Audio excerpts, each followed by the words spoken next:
Assalamualaikum warahmatullahi wabarakatuh. Halo semua, perkenalkan kami dari kelompok 3 yang beranggota saya Rila Nadia Putri. Saya Kemal Farezi. Saya Luki Firmansyah. Dan saya Siti Aliza.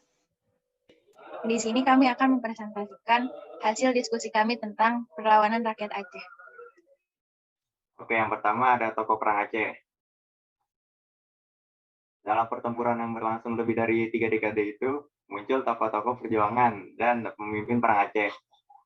Yang pertama ini ada tokoh perang dari Aceh, antara lain ada Sultan Mahmudsyah, ada Sultan Muhammad Daudsyah, ada Panglima Polem, ada Teuku Cik Ditiro, lalu ada Cut Nyadin dan Cut Meltia.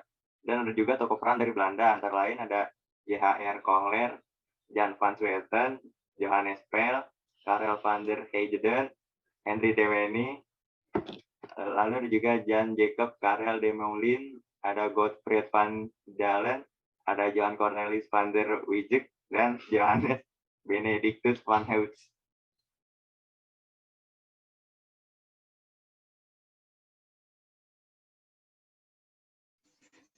Kapan terjadi perang Aceh?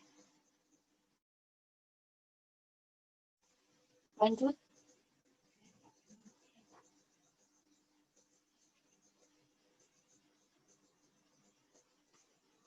Perang Aceh adalah pertempuran antara Kesultanan Aceh melawan Belanda yang berlangsung antara 1873 sampai 1904. Pertempuran ini merupakan bagian dari serangkai konflik yang timbul karena ambisi Belanda untuk menguasai Nusantara. Di antara perlawanan-perlawanan besar yang terjadi di Indonesia sepanjang abad ke-19, perang Aceh termasuk yang paling berat dan terlama bagi Belanda. Meski Kesultanan Aceh telah menyerah pada 1904 dan kekuatan banyak berkurang, perlawanan dari rakyat terus berlanjut.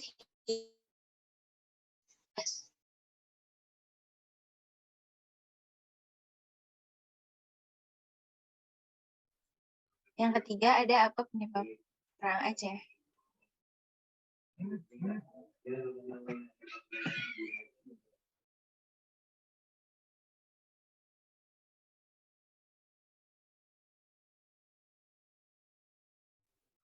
Perang Aceh terjadi karena keinginan Belanda untuk menguasai Aceh yang kedudukannya semakin penting baik dari segi strategi perang maupun jalur perdagangan sejak terusan Suez dibuka pada 1869. Pada 17 Maret 1824, Inggris dan Belanda menyepakati tentang pembagian wilayah jajahan di Indonesia dan Semenanjung Malaya yang dikenal dengan Traktat Sumatera. Salah satu sebab terjadinya perang Aceh yaitu adanya politik ekspansi Belanda karena Traktat Sumatera yang isinya menyebutkan bahwa Inggris memberikan izin kepada Belanda menguasai Sumatera. Sultan Aceh pun semakin waspada dan bersiap untuk menghadapi segala kemungkinan yang terjadi. Kekhawatiran Aceh semakin meningkat saat Inggris dan Belanda mendatangani Traktat Sumatera pada 1871. Lalu ada proses dan fase perang Aceh. Perang Aceh pertama 1873 sampai 1874.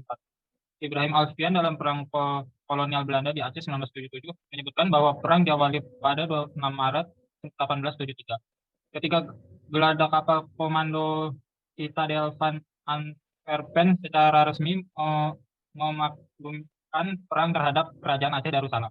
Saat itu Belanda tidak langsung melakukan penyerangan karena masih menghimpun pasukan. Melihat yang demikian, pihak Aceh pun melakukan mobilisasi umum guna menghadapi perang yang sudah diambang itu.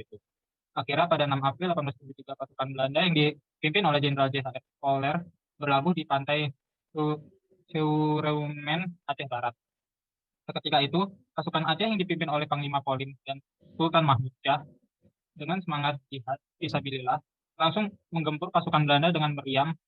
Keberhasilan pasukan Aceh dalam mempertahankan wilayahnya mengakibatkan Belanda kewalahan dan memutuskan untuk menghentikan serangan itu, sembari menghimpun kekuatan maupun strategi baru. Perang Aceh kedua, 1874 sampai 1880. Ekspedisi Aceh II oleh Belanda dipimpin oleh Jenderal Jan van Swieten. Pasukan Belanda memang berhasil menguasai tanah Kesultanan Aceh Darussalam, akan tetapi itu terjadi karena pasukan Aceh telah meninggalkan keraton dan bergerilya. Oleh karena itu, Sama seperti periode sebelumnya, pasukan Belanda tetap kewalahan dalam menghadapi pasukan Aceh di perang fase kedua yang dipimpin oleh Tuanku Muhammad Daud.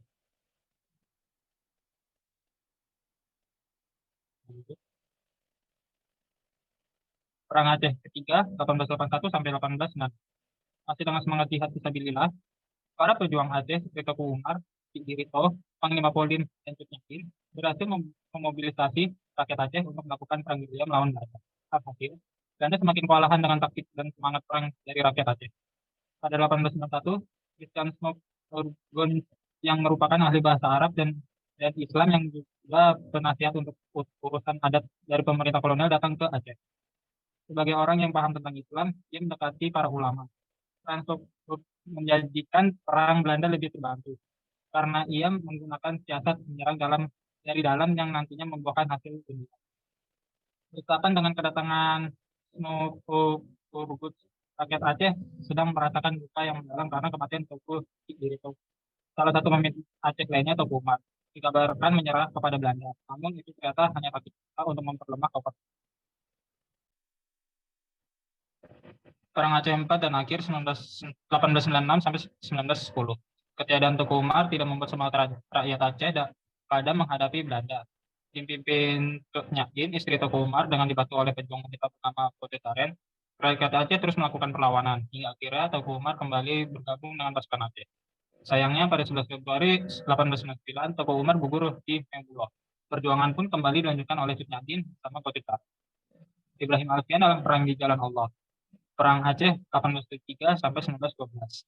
Ungkapan kondisi rakyat Aceh mulai melemah karena kematian dari beberapa pemimpinnya. Terlebih strategi merusak dari dalam yang dijalankan oleh Snowfurgut juga berjalan dengan mulus dan semakin memperlemah pasukan rakyat Aceh.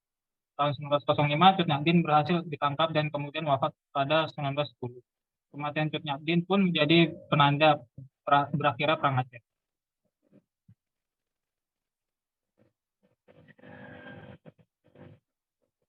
Sekian dari kelompok kami. Terima kasih. Kurang lebih mohon maaf. Wassalamualaikum warahmatullahi wabarakatuh.